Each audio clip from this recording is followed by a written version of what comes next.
अब बेटा हम लाहौर बोर्ड 2016 पेपर डिस्कस करते हैं एमसीक्यूज के लिए ग्रुप 2 का। सेकंड ग्रुप का पेपर डिस्कस करते हैं। फर्स्ट क्वेश्चन आपके पास है, if omega is the imaginary cube root of unity then omega square is equal to, और आपके पास डिफरेंट ऑप्शंस गिवन है। सो हम पहले क्वेश्चन लिख लेते हैं। अगर वो कह रहा है omega cube root of unity, या फिर हमने बताना क्या है कि ओमेगा स्क्वायर किसके इक्वल होगा। आप लोगों ने बेटा याद रखना है sum of cube root of unity 0 होता है। ये बजाते खुद एक एमसीक्यू पूछ लिया जाता है। 1 plus omega square mean sum of cube root of unity is 0। हमें यहाँ से देखिए क्या चाहिए, वैल्यू ओमेगा स्क्वायर। तो ये ओमेगा स्क्वायर यहाँ रहने देते हैं, बाकी दूसरी साइड पे ले जाते हैं। ओमेगा स्क्वायर आपके पास हो जाएगा -1 माइनस ओमेगा, तो इसका राइट ऑप्शन होगा -1 माइनस ओमेगा। अगर आप यहाँ पे देखें तो सी इसका राइट ऑप्शन है, माइनस ओमेगा -1 सिर्फ आगे पीछे लिखा हुआ है लेकिन यही नंबर है। क्वेश्चन नंबर 2 में आ जाते हैं। The sum of odd coefficients in the expansion of 1 plus x to the raise पर 5 इज। अब ये हमने लास्ट टाइम भी डिस्कस किया था। अगर आपके पास सम फाइंड करना हो, सम ऑफ ऑड कोएफिशिएंट्स, तो उसका फॉर्मूला, जनरल फॉर्मूला हम लोगों ने देखा था, वो आपके पास बेटा होता है 2 की पावर n-1। तो ये आपके पास सम ऑफ ऑड कोएफिशिएंट्स आ गया। इसके लिए आपने डिस्कस कर लिया। अब यहाँ पे देखें n आपके पास क्या होता है, n बेटा होता है इंडेक्स। अगर आप यहाँ पे मैं क्वेश्चन लिखता हूँ, वो लिखा हुआ है 1 प्लस एक्स की पावर 5। अगर आप देखें ये इंडेक्स है, यानी n की वैल्यू यहाँ पे है 5। फॉर्मूला होता है ऑड कोएफिशिएंट्स के लिए 2 की पावर n-1, तो आ जाएगा 2 की पावर 5-1 2 की पावर 4 विच इज 16। तो फिर हमारे पास यहाँ पे ऑड कोएफिशिएंट के केस में सम 16 होगा। इसका राइट ऑप्शन होगा बी ऑप्शन। साथ साथ एक बात और बता दूं, अगर आपने सम कैलकुलेट करना हो इवन कोएफिशिएंट्स का, तो उसके लिए बेटा हमारे पास फॉर्मूला होता है 2 की पावर n। इसके बाद हम आ जाते हैं क्वेश्चन नंबर 3 में। क्वेश्चन नंबर 3 में है, if alpha beta are the roots of the equation ax square minus bx plus c is equal to 0 then alpha plus beta is equal to. ये आपके पास इक्वेशन गिवन है, quadratic equation ax square minus bx plus c is equal to 0। Sum अगर हो तो alpha plus beta, इसका formula आप लोगों के पास होता है -b/a। अब अगर यहाँ पे देखें हमारे पास इधर से इक्वेशन से a की वैल्यू a है, x का कोएफिशिएंट होता है b, तो यहाँ पे क्या है, b की वैल्यू -b। तो जब फॉर्मूले में लगाएंगे हो जाएगा -b की वैल्यू अब हमारे पास है -b divided by a। Minus minus क्या हो जाएगा, प्लस, तो ये हो जाएगा b/a। इसका राइट ऑप्शन होगा फिर बेटा a option, b/a। Question number 4 में आ जाते हैं। वो कह रहा है with usual notation probability of E, ऊपर ये इस तरह से बार लगाया हुआ है। आपने याद रखना है, हम लोग प्रोबेबिलिटी क्या होती है, नंबर ऑफ चांसेस के इवेंट अकर होगा। ये प्रोबेबिलिटी ऑफ ई होती है probability that the event will occur. अब जो ये आपके पास लिखा है प्रोबेबिलिटी ऑफ ई, ऊपर बार लगाया हुआ, इसका मतलब ये होता है probability that event does not occur. पहले वाला था कि आपका इवेंट अकर होगा, ये वाला है कि आपका वो इवेंट अकर नहीं होगा, यानी वो इवेंट नहीं आएगा। तो इसका फॉर्मूला होता है बेटा प्रोबेबिलिटी ऑफ ई बार का 1 माइनस प्रोबेबिलिटी ऑफ इवेंट, ये इसका फॉर्मूला है। तो अगर आप देखें इसका राइट ऑप्शन होगा A option, 1 minus probability of event. Question number 5 में आ जाते हैं। Multiplicative inverse of complex number, और कम्प्लेक्स नंबर आपके पास गिवन है 0 और 1। तो सबसे पहले हम मल्टीप्लिकेटिव इनवर्स का फॉर्मूला देख लेते हैं। अगर आपके पास कम्प्लेक्स नंबर हो a b, इसके मल्टीप्लिकेटिव इनवर्स का फॉर्मूला होता है a/a square plus b square minus b/a square plus b square. अब हमारे पास जो नंबर गिवन है वो नंबर आपके पास है 0 1। इसमें जो पहली वैल्यू है वो a होगी और जो दूसरी वैल्यू है वो b होगी, यानी a 0 और b 1 है। फॉर्मूला अप्लाई कर लेते हैं। फॉर्मूला बेटा आपके पास होता है a ओवर, तो चूंकि a 0 है आपके पास आ जाएगा 0 ओवर a का स्क्वायर 0 का स्क्वायर प्लस b 1 है 1 का स्क्वायर। आगे बेटा फॉर्मूला होता है -b, चूंकि b 1 है तो आप -b करेंगे, -1 ओवर a का स्क्वायर 0 स्क्वायर प्लस 1 का स्क्वायर। अब हमें पता है 0 ओवर एनीथिंग वो आपके पास 0 ही होती है, और यहाँ -1 ओवर 0 का स्क्वायर 0 1 का स्क्वायर 1, -1 ओवर 1 -1 नहीं होगा तो हमारे पास मल्टीप्लिकेटिव इनवर्स होगा 0 -1। इसका फिर बेटा राइट ऑप्शन है ए ऑप्शन। क्वेश्चन नंबर 6 पे आ जाते हैं। Geometric mean between -2 and 8 is. सबसे पहले हम जनरल फार्मूला देखते हैं। ज्योमेट्रिक मीन अगर दो नंबर्स आप ए और बी के दरमियान कैलकुलेट करना चाहें तो इसका फॉर्मूला होता है +-√a_b। अब अगर यहाँ से नंबर्स देखें तो नंबर्स आपके पास है -2 एंड 8, तो हम वो नंबर लिख लेते हैं -2 एंड 8। फॉर्मूला अप्लाई कर देते हैं, आ जाएगा +-√a आपके पास है -2 और b है 8, ये हो जाएगा +-√-16। स्क्वायर रूट में अगर माइनस आ जाए तो वो आयोटा बन जाता है, तो आ जाएगा +-, और हमें पता है 16 4 का स्क्वायर रूट है, तो ये आ जाएगा +-4 आयोटा। इसका राइट ऑप्शन होगा +-4 आयोटा, जो अगर आप देखें यहाँ पे डी ऑप्शन में लिखा हुआ है। क्वेश्चन नंबर 7 में आ जाते हैं। If beta is equal to 90 degree then law of cosine reduces to. अगर देखें, अगर बीटा की वैल्यू 90 डिग्री यूज करें यहाँ पे कॉस बीटा यानी कि कॉस 90 डिग्री, हमें पता है कॉस 90 डिग्री की वैल्यू 0 होती है, 0 मल्टीप्लाइड बाय एनीथिंग 0। तो यहां से हमारे पास फिर रिलेशन में वैल्यू क्या बचती है, वैल्यू बचती है b² is equal to c² plus a का स्क्वायर। अगर आप देखें ये लिखा हुआ है hypotenuse square base square plus perpendicular square form में, तो हमने याद रखना है जब भी एंगल 90 लेते हैं लॉ ऑफ कोसाइन में cos 90 की वजह से ये वाली वैल्यू 0 हो जाती है और वो आपका रिड्यूस हो जाता है पाइथागोरस थ्योरम पे, तो सी इसका राइट ऑप्शन होगा। नेक्स्ट बेटा हम आ जाते हैं domain of y is equal to principal sine function. तो प्रिंसिपल साइन फंक्शन की बेटा हमारे पास डोमेन होती है -90 से 90, डी इसका राइट ऑप्शन है। अगेन ये वही 13 चैप्टर है जो मैं बार बार आप लोगों को पेपर में बताता रहता हूं कि आप लोग अच्छी तरह टेबल याद रखेंगे। हम चैप्टर नंबर 13 पेज नंबर 395 में आ जाते हैं। तो साइन फंक्शन की देखिए डोमेन क्या है, -π/2 से π/2। ये हमारे पास प्रिंसिपल साइन फंक्शन की डोमेन है। इसके बाद आ जाते हैं क्वेश्चन नंबर 9 में। The period of 3 cos 2x is. सबसे पहले हम जनरल पीरियड देख लेते हैं। आपके पास पीरियड cos फंक्शन का होता है 2π। हमने किसका फाइंड करना है, हमने पीरियड फाइंड करना है 3 cos 2x का, तो 3 cos 2x। टारगेट बेटा क्या करना होता है, फर्स्ट स्टेप ये होता है कि आपने एंगल के अंदर पीरियड ऐड कर देना उस फंक्शन का, तो आ जाएगा 3 cos, यहाँ 2x एंगल में 2π पीरियड ऐड कर दिया। नेक्स्ट टारगेट ये होता है जस्ट आपने x को सेपरेट कर लेना है, तो इस एंगल के साथ जो कुछ होगा वो पीरियड होगा। इस 3 से कोई फर्क नहीं पड़ता क्योंकि आपके पास एंगल में पीरियड चेक कर रहे होते हैं, ये आपके पास सिंपल मल्टीप्लाई हो रहा है पीछे। तो ये 3 बेटा एज इट इज कॉज, इन दोनों में से चूंकि x चाहिए 2 कॉमन ले लेते हैं, तो आपके पास आ जाएगा x प्लस पाई। हमने कहा जो भी x के साथ लिखा होगा वो फिर पीरियड होता है, तो यहाँ पे अगर आप देखें पीरियड बनता है पाई। इसकी राइट ऑप्शन बेटा फिर ए होगी। क्वेश्चन नंबर 10 में आ जाते हैं। If cos x is equal to -√3/2 then reference angle of cos। Reference angle के बारे में आपने दो बेटा बातें याद रखनी है। नंबर 1, रेफरेंस एंगल हमेशा पॉजिटिव होता है, कभी भी नेगेटिव नहीं होता। सेकंड पॉइंट आपने ये याद रखना है, ये हमेशा एक्यूट एंगल होता है। एक्यूट एंगल मींस हमेशा लेस देन 90 होता है, 90 से हमेशा लेस रहता है एंगल। अब यहाँ पे ये जो माइनस लगा हुआ है, यानी यहाँ पे हमारे पास मैं दिखाता हूँ, लिखा हुआ है cos x is equal to -√3/2। मैंने आपको बताया रेफरेंस एंगल कभी भी नेगेटिव नहीं होता, हमेशा पॉजिटिव होता है। ये माइनस क्या है फिर, ये माइनस सिर्फ आपका इंडिकेट करता है कि कौन से क्वाड्रेंट में है। चूंकि cos फंक्शन है, नेगेटिव कहाँ पे होता है, आपके पास होता है नेगेटिव सेकंड क्वाड्रेंट में और थर्ड क्वाड्रेंट में।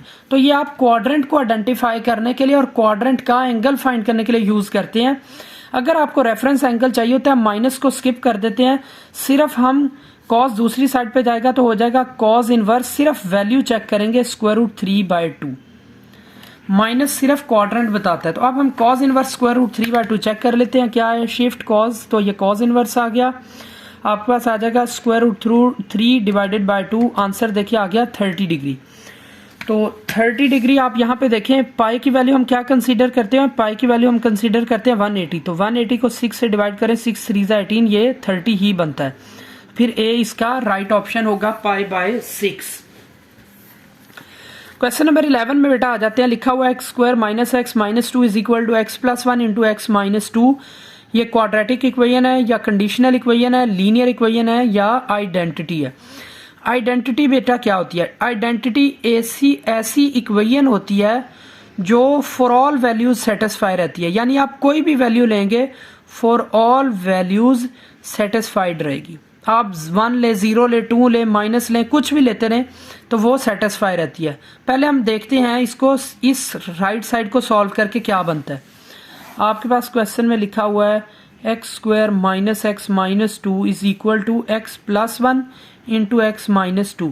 इस साइड को सिंप्लीफाई करें, एक्स इंटू एक्स बेटा आ जाएगा एक्स स्क्वायर, माइनस 2 मल्टीप्लाई होगा minus 2x plus x plus minus minus 2। तो ये आपके पास हो जाएगा x square minus 2 plus x हो जाएगा माइनस एक्स माइनस 2। अगर आप देखें सिंप्लीफाई करने पे इसकी यही फॉर्म है जो आपके पास लेफ्ट साइड पे फॉर्म है। दोनों आपके पास चूंकि एक ही वैल्यू है तो आप एक्स की कोई भी वैल्यू लगाएंगे ये तमाम वैल्यूज के लिए सेटिस्फाई रहेगा। तो इस वजह से हम इसको बोलते हैं कि ये आपके पास क्या है, एक आइडेंटिटी है। इसका राइट ऑप्शन होगा डी ऑप्शन। नेक्स्ट बेटा आ जाते हैं क्वेश्चन नंबर 12 में sine theta minus pi by 2। इसको हम कैलकुलेट कर लेते हैं। आपके पास क्वेश्चन है sine theta minus pi by 2। हम इधर फॉर्मूला अप्लाई करते हैं। हमारे पास होता है formula sine alpha minus beta, ये इक्वल आ जाएगा sine alpha cos beta minus cos alpha sign beta. आपने याद रखना जो कुछ हमारे पास पहले लिखा वो अल्फा है, यानी हमारे पास इस वक्त अल्फा थीटा होगा। जो कुछ बाद में लिखा वो हमारे लिए बीटा होगा। बीटा आपके पास है पाई बाय 2। वैल्यूज लगा लेते हैं। तो ये आपके पास आ जाएगा साइन अल्फा, अल्फा हमारे पास थीटा है, कॉस बीटा वो आ जाएगा pi by 2 minus cos alpha as it is and sine beta वो आ जाएगा साइन पाई बाय 2। अब मैं आपको दिखा देता हूँ। पाई होता है 182 से डिवाइड करें 90, कॉस 90 0 होता है। ये अभी चेक कराता हूँ, कॉस 90 0। तो ये चूंकि 0 होता है, कॉस 90 की वैल्यू जब 0 लगाएंगे, इसकी वैल्यू 0 लगाएं, 0 को किसी नंबर से मल्टीप्लाई करें तो सारी वैल्यू 0 हो जाएगी। ये सारा कुछ खत्म हो जाएगा। साइन 90 देखिए 1 होता है, चेक करवा देता हूँ, साइन 90 1। तो जब 1 इसकी वैल्यू यूज करेंगे तो ये माइनस कॉस अल्फा 1 से मल्टीप्लाई होगा तो आंसर आपके पास आ जाएगा माइनस कॉस अल्फा। अगर आप देखें यहाँ पे फिर राइट ऑप्शन होगा माइनस कॉस अल्फा, जो कि अल्फा मीन्स चूंकि हम अल्फा की वैल्यू थीटा है तो थीटा आ जाएगा। हमारे पास राइट ऑप्शन होगा B option minus cos theta. Next में वो कह रहा था radius of inscribed circle. Inscribed circle में बेटा रेडियस का फॉर्मूला होता है डेल्टा ओवर एस। बी इसका राइट ऑप्शन होगा। ये इंस्क्राइब था। अगर आपके पास हो सरकम सर्कल का रेडियस यानी सरकम रेडियस, हमने याद रखना है सरकम रेडियस को कैपिटल आर से डिनोट करते हैं। इसका फॉर्मूला होता है A B C over 4 delta. इसका दूसरा फॉर्मूला होता है A over 2 sine alpha, B over 2 sine beta और सी ओवर 2 साइन गैमा। तो ये है सरकम रेडियस। अगर आ जाए स्क्राइब्ड रेडियस, स्क्राइब्ड रेडियस, अब स्क्राइब्ड रेडियस अगर अपोजिट टू वर्टेक्स ए हो तो उसको R1 से डिनोट करते हैं और फॉर्मूला होता है डेल्टा ओवर एस माइनस ए। अगर बेटा अपोजिट टू बी वर्टेक्स हो तो R2 हो जाता है और हो जाता है delta over S minus B.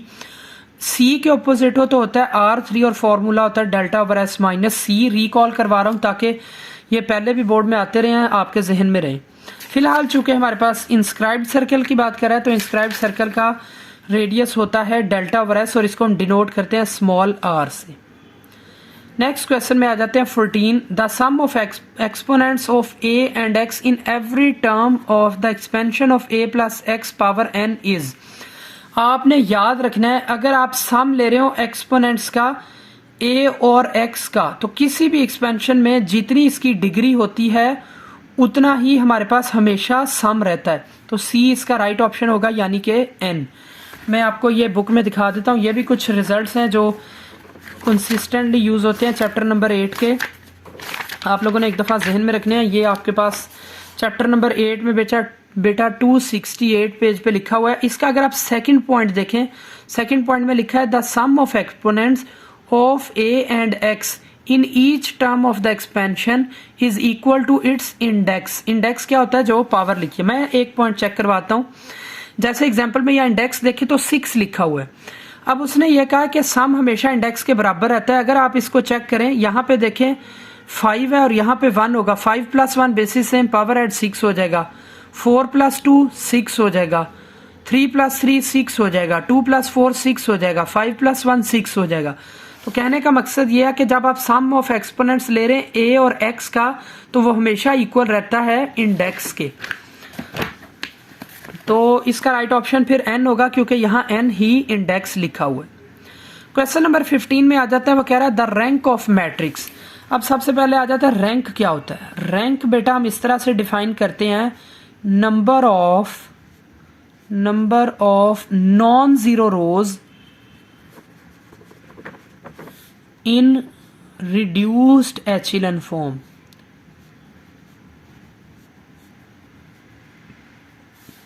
तो अगर हम एचिलॉन या रिड्यूस एचिलॉन की फॉर्म बात करें, वो होता ही है कि आपकी पहली एंट्री किसी भी रो में वो आपके पास होनी चाहिए 1, और उसके बाद आगे एंट्रीज देखें तो वो हमारे पास 0 होनी चाहिए। और अगर एचिलन फॉर्म में बात करें, हमेशा पहली एंट्री 1 होनी चाहिए और उसके बाद हमारे पास ये 0 वाली फॉर्म में होना चाहिए। अब अगर देखें तो हमने रैंक फाइंड करना है। ये जो मैट्रिक्स है ये ऑलरेडी आपके पास रिड्यूस फॉर्म में लिखी हुई है, क्योंकि पहली एंट्री 1 बनी हुई है और इसमें एक ही रो लिखी हुई है, तो फर्स्ट एंट्री हम चेक कर रहे होते हैं वो 1 होनी चाहिए, यहाँ 1 है। तो नॉन जीरो रोज देखिए कितनी है, चूंकि इसमें एक ही रो है और नॉन जीरो है, तो फिर हमारे पास इसका रैंक होगा 1, बी इसका राइट ऑप्शन होगा। अब फॉर एग्जांपल हमारे पास इस तरह की मैट्रिक्स बनी हो या इस फॉर्म में लिखी हो, फर्ज करते हैं हमारे पास यहाँ पे लिखा है 1 0 0 0 लिख देता हूँ। देखिए हमारे पास एक ही नॉन जीरो एंट्री है, ये वाली, ये आपकी रो क्या है, सारी की सारी 0 है। हमने क्या कहा, नंबर ऑफ नॉन जीरो रोज, चूंकि ये पूरी रो 0 है तो हमारे पास यहाँ पे भी रैंक 1 होता। अब अगर फॉर एग्जांपल ये लिखा है 1 0 0 1, आइडेंटिटी जिसे बोलते हैं, दोनों क्या है आपके पास नॉन जीरो रोज हैं, तो इस वजह से रैंक क्या होता, 2 होता। तो रैंक सिंपल वर्ड्स में ये होता है number of non zero rose. Question number 16 में आ जाता है, वो कह रहा है सीक्वेंस इज डिनोटेड बाय। अब एक लिखा है ए ऑप्शन ए एन और एक सी, इन दोनों में बस कंफ्यूजन नहीं होनी चाहिए, वो मैं समझा देता हूं क्या है सीक्वेंस क्या है और टर्म्स क्या है। क्वेश्चन है आपके पास सीक्वेंस, ये जो ए एन लिखा है ये आपका डिनोट करता है nth टर्म को, ये आपको टर्म्स को डिनोट करता है, यानी n1 लिखे तो a1 आ जाएगा, n2 लिखे a2, n3 लिखे a3, यानी ये टर्म्स हैं। सीक्वेंस बेटा हमेशा डिनोट होती है करली ब्रैकेट में, आप लिखते हैं जनरल फॉर्म, तो ए एन और साथ करली ब्रैकेट लगाएं, ये आपका डिनोट करता है सीक्वेंस को, लेकिन जो ऊपर ए एन लिखा है वो सीक्वेंस को नहीं शो करता, वो टर्म्स को शो करता है। चूंकि आप सीक्वेंस की बात करें तो सी इसका राइट ऑप्शन होगा। नेक्स्ट बेटा क्वेश्चन नंबर 17 में आ जाता है द को factor of an element denoted by A I J is. अब देखिए को फैक्टर का फॉर्मूला हमारे पास क्या होता है, ए आई जे फॉर्मूला होता है बेटा -1 की पावर इन का सम आई प्लस जे, और साथ में आ जाता है एम आई जे। एम क्या होता है, एम होती है माइनर वाली मैट्रिक्स। यह फॉर्मूला ए आई जे का -1 की पावर इन दोनों का सम आई प्लस जे, साथ में आ जाता है एम आई जे। तो यहाँ पे राइट ऑप्शन देखें -1, ये option first option right, B option right option है, -1 power I plus J M I जे।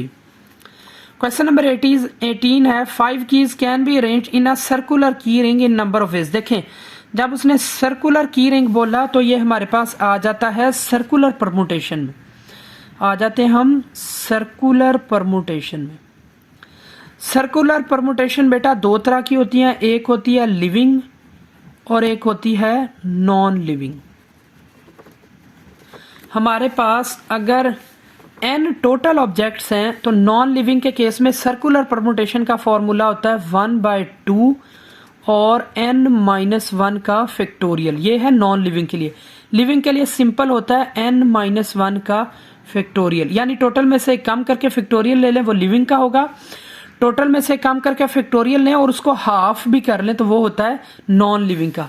अब अगर यहाँ पे देखिए लिखा हुआ है 5 कीज, कीज क्या होती हैं, चाबियां आपके पास नॉन लिविंग में आती हैं, तो हमारे पास फॉर्मूला नॉन लिविंग का लगेगा। चूंकि यहाँ पे 5 कीज की बात करें, n हमारे पास 5 होगा, फॉर्मूला लगाएं तो वो होता है 1/2 n माइनस वन का फैक्टोरियल, तो ये आ जाएगा 1/2, n 5 है, 5 माइनस वन का फैक्टोरियल, ये हो जाएगा 1/2 इंटू 5 माइनस वन होता है 4 का फैक्टोरियल।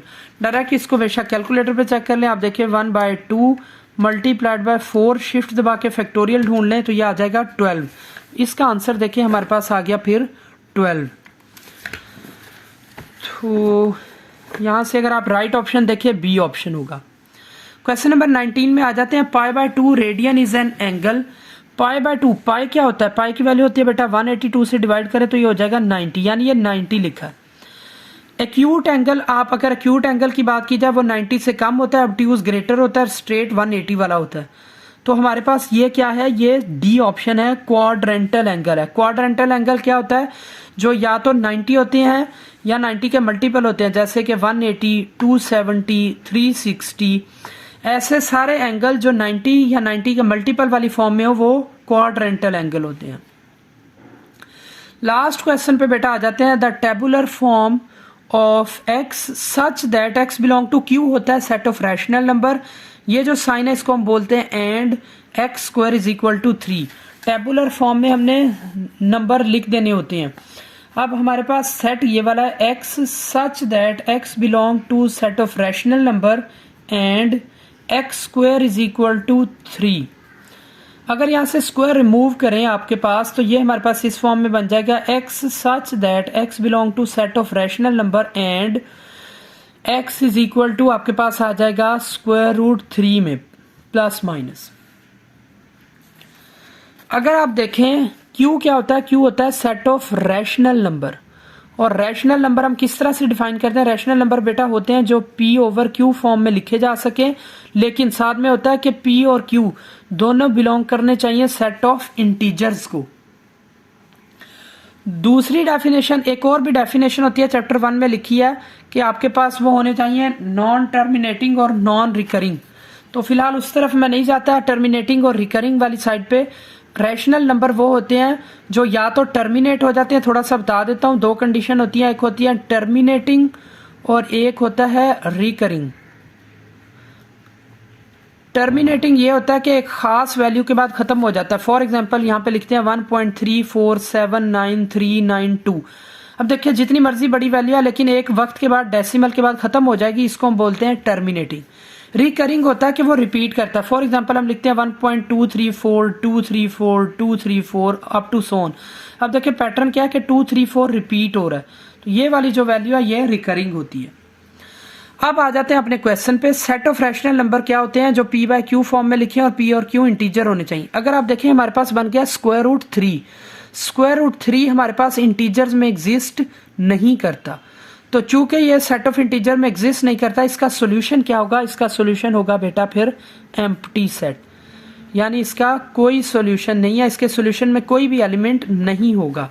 कोई ऐसा रैशनल नंबर नहीं है जो कि स्क्वायर रूट 3 बनता हो, या कोई ऐसा नंबर नहीं है जिसको आप स्क्वायर कर लें वो 3 वाली फॉर्म बना दे। तो इसका राइट ऑप्शन होगा बेटा डी ऑप्शन, यानी कि एम्प्टी सेट। तो ये बेटा हमारे पास 2016 का पेपर था।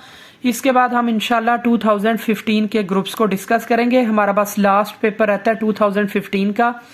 2022 से लेके हमने अभी तक तकरीबन 6 बोर्ड के पेपर डिस्कस कर लिए 6 साल के, तो 2015 वाला करके हमारा इंशाल्लाह कंप्लीट हो जाएगा। नेक्स्ट वीडियो में डिस्कस करेंगे।